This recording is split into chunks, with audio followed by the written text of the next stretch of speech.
السلام علیکم ورحمۃ اللہ وبرکاتہ۔ الحمدللہ رب العالمین، الصلاۃ والسلام علی سید المرسلین امام المتقین خاتم النبیین وعلی آلہ وصحبہ اجمعین، اما بعد، اعوذ باللہ من الشیطان الرجیم، بسم اللہ الرحمن الرحیم۔ وَلَكَ الشُّكْرُ یا اللہ ما انعمت و اولیت۔ یا اللہ تیرا شکر کرتے ہیں، تو نے ہمیں یہ مقدس مہینہ عطا کیا، محرم الحرام اور سال نو کا پیغام۔ محرم کے لغوی معنی مقدس، عظمت والا، لائق احترام، اور یہ ان 4 مقدس مہینوں میں ہے جس کے بارے میں اللہ تعالیٰ قرآن پاک میں ارشاد فرماتا ہے، ان عدت الشہور عند اللہ 12، مہینوں کی تعداد 12 ہے، جس نے ان 7 آسمان اور زمین کو پیدا کیا۔ اللہ کی کتاب میں مہینوں کی تعداد 12 ہیں، ان میں 4 حرمت والے ہیں، ذوالقعدہ، ذی الحجہ، محرم اور رجب، جو اسلام سے قبل بھی حرمت والے تھے۔ ایام جاہلیت میں، دور جاہلیت میں بھی لوگ ان مہینوں کی عظمت اور حرمت کو مانتے تھے، یہاں تک کہ باپ کے دشمن کو بھی پیار کی نگاہ سے دیکھتے تھے۔ محرم الحرام کا نیا سال کا چاند دیکھتے ہی حضرت عبداللہ ابن شام سے روایت ہے کہ جب نیا سال شروع ہوتا تو صحابہ کرام رضی اللہ تعالی عنہم ایک دوسرے کو یہ دعا سکھاتے تھے، اللہم ادخلہ علینا بالامن والایمان والسلامتی والاسلام ورضوان من الرحمن وجوار من الشیطان۔ اتنی پیاری دعا ہے، لفظوں کو غور سے دیکھیں اور اللہ سے دعا کریں، اللہ تعالیٰ ان الفاظ کی ربی کہ اے اللہ قرآن پاک کی ہر الفاظ کی، ہر دعا کی ہمیں حکمت عطا فرما، کہ اے اللہ یہ نیا چاند، محرم کا نیا چاند ہمارے لیے امن اور سلامتی کا باعث ہو۔ پیارے نبی صلی اللہ علیہ وسلم کی سب سے پیاری دعا تھی کہ اے اللہ تندرستی عطا فرما ایمان کی سلامتی کے ساتھ، یعنی اگر اللہ تعالیٰ نے آپ کو صحت دی ہے تو ایمان کی سلامتی ہے، یعنی آپ نماز، قرآن، تلاوت قرآن، رکوع، سجود، حج، تمام کام جو ہیں وہ آسانی سے کر سکتے ہیں۔ تو یہ کتنی پیاری دعا ہے، بالامن والایمان۔ لفظوں کو غور سے دیکھیں، اردو کے لفظ ہیں امن اور ایمان، کہ اللہ ہمیں عطا کر نئے سال میں امن اور ایمان، یعنی تندرستی عطا کر ایمان کی سلامتی کے ساتھ، والسلامتی والاسلام، اسلام اور اس کی سلامتی، یعنی جب اسلام میں آپ داخل ہو گئے تو تمام آپ نے برے کام چھوڑ دیے اور وہ تمام کام کیے جو آپ کی سلامتی کا باعث ہوتے ہیں۔ وَرِضْوَانٌ مِّنَ الرَّحْمَٰنِ، پھر دیکھو اردو کے لفظ سلامتی اور اسلام، وَرِضْوَانٌ مِّنَ الرَّحْمَٰنِ، اور رحمان کی خوشنودی، یا اللہ ہم وہ کام کریں جس سے میرا رب جس نے ہمیں اتنی نعمتیں دی ہیں وہ ہم سے راضی ہو، وجوار من الشیطان، اور شیطان کی حفاظت، یعنی اللہ تعالیٰ تو ہمیں اپنی پناہ میں لے لے شیطان کے شر سے، ہمیں بچا لے شیطان کے شر سے۔ اللہم اعوذ بک من ہمزات الشیاطین و اعوذ بک ربی ان یحضرون۔ اس دعا کو یاد کیجیے اور اس دعا کے ساتھ اپنے نئے سال کا آغاز کیجیے۔ محرم الحرام ہجری کیلنڈر کا وہ مہینہ ہے جس سے اسلامی سال کا آغاز ہوتا ہے۔ سن 17 ہجری میں حضرت ابو موسیٰ اشعری نے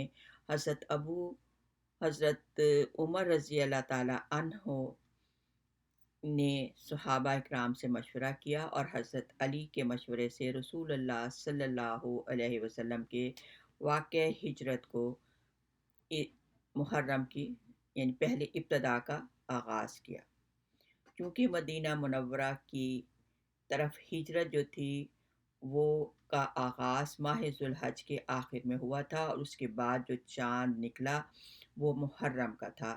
اس لیے حضرت عثمان رضی اللہ تعالیٰ عنہ کے مشورے سے محرم کو اسلامی سال کا پہلا مہینہ قرار دیا گیا۔ وقت اللہ کی وہ بیش بہا نعمت ہے جو اپنے مخصوص انداز اور مقرر رفتار کے ساتھ گزرتا چلا جا رہا ہے۔ ہر آنے والا سال پچھلے سال کو ماضی بنا دیتا ہے۔ آنے والا محرم ہمیں یہ پیغام دے رہا ہے کہ اپنی زندگی کو مفید اور بامقصد صحیح کاموں میں استعمال کیا جائے، اور اچھے اعمال کے ذریعے ان گھڑیوں کو حجت بنایا جائے تاکہ کل آنے والے وقت میں کامیابی نصیب ہو اور انسان مایوسی اور محرومی سے بچ سکے۔ جنید بغدادی رحمۃ اللہ نے فرمایا، تم ہر لمحہ یہ دیکھتے رہو کہ اللہ کے کتنے قریب ہوتے ہو اور شیطان سے کتنے دور ہوتے ہیں۔ مسلمانوں کا آغاز ایک نئے عزم اور جذبے سے سال نو کا آغاز ایک نئے عزم اور جذبے کے ساتھ کیا جائے اور اس کے لیے ذہنی اور عملی طور پر تیاری کی جائے۔ اللہ تعالیٰ کے ساتھ اپنا تعلق مضبوط کیجیے۔ کیسے تعلق مضبوط ہوتا ہے؟ اس کی اچھی نماز اور اچھی تلاوت۔ نماز سے پہلے کی مسنون دعا ہے، اللہم باعث بینی و بین الخطایا کما بعدت بین المشرق والمغرب۔ جب جان نماز پہ کھڑے ہوں تو اللہ سے یہ دعا کریں کہ یا اللہ میری تمام خطاؤں میں، غلطیوں میں اتنی دوری کر دے جیسے تو نے مشرق اور مغرب میں دوری کی ہے۔ اللہ میرے سارے گناہ دھو دے اور تو مجھے اچھی نماز پڑھنے کی توفیق عطا فرما۔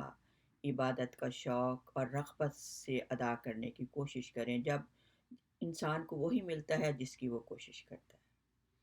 والدین اور کی خدمت اور رشتہ داروں کے حقوق کی ادائیگی میں بہتری لانا، اور خاص طور پر اپنے اہل خانہ اور اپنے بچوں کی تربیت میں توجہ دینا۔ اگر آپ اپنے بچوں کو اچھی تربیت دیتے ہیں، اچھا مسلمان بناتے ہیں، وہ آپ کے لیے، آپ کے خاندان کے لیے، معاشرے کے لیے ایک مفید شہری تیار کرتے ہیں۔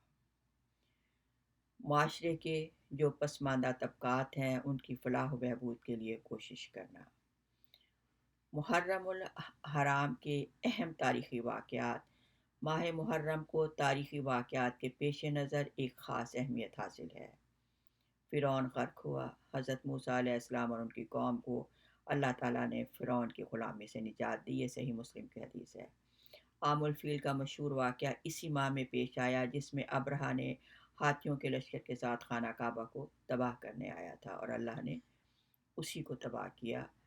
حضرت عمر قاتلانہ حملے کے بعد زخموں کی تاب نہ لا کے یکم محرم کو شہید ہوئے۔ حضرت امام حسین رضی اللہ تعالیٰ عنہ اپنے خاندان کے بہت سے افراد کے ساتھ 10 محرم الحرام 61 ہجری کو میدان کربلا میں شہید ہوئے۔ قرآن مجید میں جہاں حرمت والے مہینوں کا ذکر کیا، وہاں ساتھ یہ فرمایا فَلَا تُظْلِمُوا فِيهِنَّ أَنفُسَكُمْ کہ ان مہینوں میں اپنے اوپر ظلم نہ کرو، یعنی کوئی ایسا کام نہ کرو جو اللہ تعالیٰ کی ناراضگی اور اس کی نافرمانی کا سبب ہو۔ اس مہینے کی حرمت کا خاص خیال رکھیں۔ اس مہینے میں ہر کام ایسا کرنے سے بچیں جو کسی طرح بھی اس مہینے کی حرمت کو پامال کرتا ہو۔ ہر قسم کے جھگڑے فساد سے دور رکھیں۔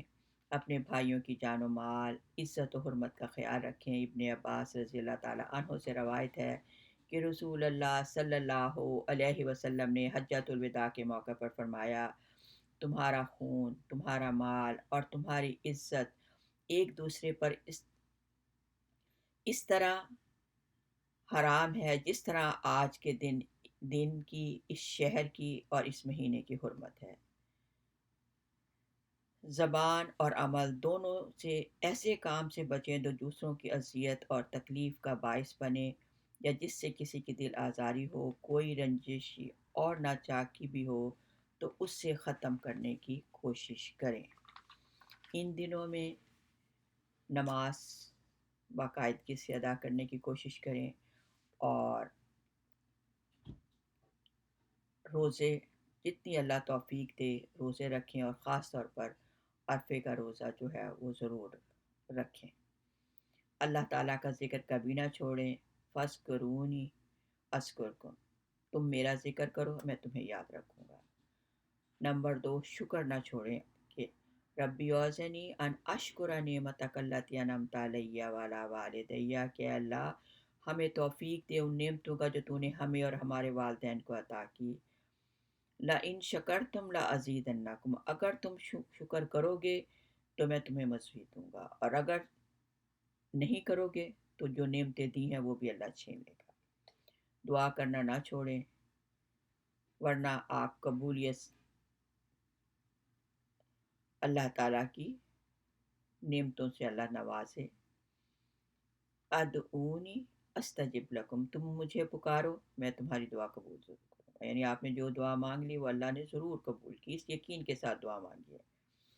استغفار نہ چھوڑیں ورنہ نجات سے محروم ہو جائیں گے۔ وما کان اللہ معذبہم وہم یستغفرون، اللہ انہیں عذاب دینے والا نہیں جب کہ وہ استغفار کرتے ہوں، وہ بخشش مانگتے ہوں، یعنی جب اللہ سے آپ گناہوں کی توبہ اور بخشش کی دعا کریں، اللہ تعالیٰ سے دعا کرتے ہیں نیا سال امن، سلامتی اور اللہ کی خوشنودی اور رضا کا باعث ہو۔